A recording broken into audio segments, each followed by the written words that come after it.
Hi everyone! So this is Young Garcia. Once again, for today's vlog ay pag-uusapan naman natin ngayon ang isang store na kung saan marami na siyang na-scam. Isa siyang page na nakita ko sa Facebook at hindi ako gumawa ng review or hindi ako nag-search about sa mga reviews ng kanyang mga customer. Kaya ito ay i-share ko para doon sa mga magiging future victims ng store na to. So, like what I said, nakita ko lang to sa Facebook at doon kami nagkaroon ng transaction. So, ang naging problema ko lang dito guys is masyado akong nag-trust sa kanya. Hindi ko na rin hiningi yung kanyang identity, like hindi ko hiningi man lang yung Facebook profile niya, so doon lang ako nakatingin sa kanyang page. Kasi during the time, gusto ko sanang mag-business. Yung business na yun is naging scam tuloy siya. So ayun, so ay isa, baka ikaw ay isa sa mga naging biktima ng online seller na to, I think kailangan mo itong mapanood.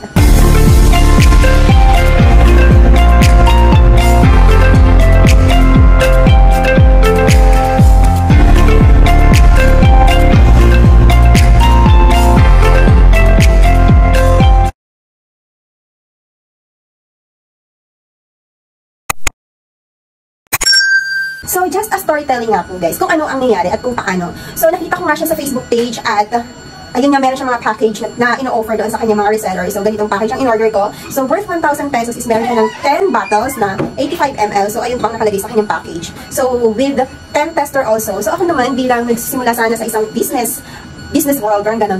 Gusto ko sana yun, i-try yung kanyang package, kung mabango ba or kung maganda yung kanyang services. So, I'm so grateful also kasi hindi naman ganun kalaki yung aking na-invest dito sa store na to. So, ang nakalagay doon is worth 1,000. So, meron ka ng 10 bottles at meron ka ng 85 ml na worth 10 bottles with 10 testers also. At ayun nga yung ine-expect ko na matatanggap ko. But to my dismay guys, ang aking natanggap lamang is 8 bottles. So, ito guys, 8 bottles lang. So, unfortunately guys, ay hindi ko na siya ma-refund. Although, dineliver siya sa akin ng Lazada, through Lazada, pero hindi ako, ang problema kasi guys, ang naging mali ko lang guys, ay hindi ako nag-check out through Lazada application. Kaya hindi ko tuloy maka-request ng refund. So, open the parcel.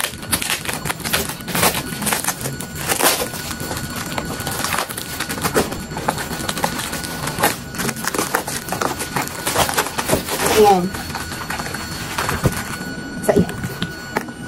So, upon checking guys, this is just 30 ml. So, hindi ito yung expected na laki ng bottle na nandoon sa kanyang package. So, siguro talagang in purpose talaga yung kanyang pag-send sa akin ng ganitong items. At instead of 10 bottles, 8 bottles lang ang kanyang ibinigay sa akin. So, kung 1,000 yung aking naging capital for these products, so, kailangan ko siyang ibenta ng 150 or 130 para lang ako magkaroon ng profit. So, 8 bottles, tapos worth 1,000 pesos. So, lumalabas, this bottle, this perfume cost 120 each. So, hindi ko alam kung sino bibentahan ko ng 120 each dito sa pabango na to. Di ba? Kasi 30 ml lang siya eh. Tapos, hindi ko naman alam kung hindi pa naman siya sikat. So, hindi ko alam kung sino makumbinsi kung bumili ng pabango na to. Worth 131 to 150, tapos 30 ml. So, ayun nga. Tapos, may dumating pang tester na 6 pieces. Di ba guys, sobrang disappointing lang talaga. Kasi, ang nakalagay dun sa package niya is 10 pieces, tapos 85 ml. Pero ang dumating sa akin is 8 pieces, tapos 30 ml lang. So, parang ang laki naman ng difference. So, hindi naman ako ganun ka-judgmental, di ba guys? So, before gumawa ako ng review na to is, nag-search din ako ng mga kanyang naging previous reseller niya. So, meron doon isang nakausap ko na marami nga daw, malaki daw yung nalugi sa kanya kasi nga, slow moving daw yung store na to. And, isa pa po, nabasa ko din sa kanya, syempre gumawa ako ng mga ways para magkaroon ako ng idea kung anong klase si seller. Kung anong klaseng seller ba to, kung responsive siya. Kasi pagdating sa akin, maraming beses siyang nag-promise na i-refund niya po ito. So, wala siyang ginawang move. So, parang sa sarili ko, parang si seller is talagang sinasadya niya yung ganitong pangyayari. Kasi marami akong nabasa doon sa kanyang page, sa kanyang store, sa Lazada application, na slow moving nga talaga to si seller at very unresponsive po. Nakita ko rin ang kanyang store sa Shopee, which is nakaban na po. So, si seller ay maraming followers, marami siyang followers, at nagkaroon din siya ng maraming reseller before. Tapos yung iba ay wala na ngayon.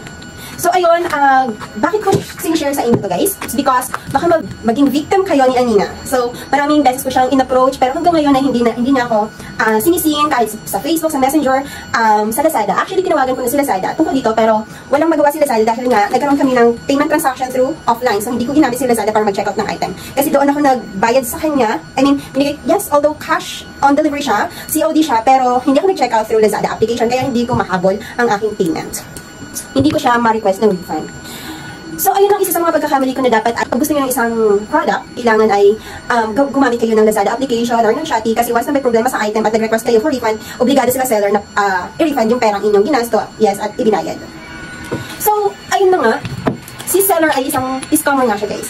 Kasi marami siyang naging customer na hindi niya binabalik yung isang item. Talagang purposely ginagawa niya yung bagay na yon na wrong item yung sinesend. Tapos magpa-promise na lang siya na ibabalik at kukunin i-refund daw yung ano. Pero hanggang ngayon wala pa rin reply. Hanggang sa matatapos na yung 7 days ko, wala na akong karapatang mag-request ng refund. So hindi na ako mag-grant. Ayun ang sinabi nga po ni Lazada is, kailangan ko daw mag-request kay seller na i-pull up yung item para ma-request ko ng refund. Pero hanggang ngayon ay hindi pa rin nagre-response si Anina.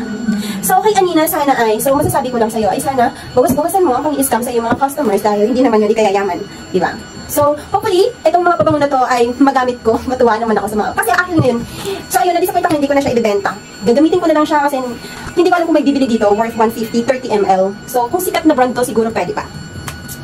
So, this is just for awareness at sana ay meron kayong natutunan dun sa pangyayari na yan. At beware kayo sa seller na to, hindi ko siya nire-recommend.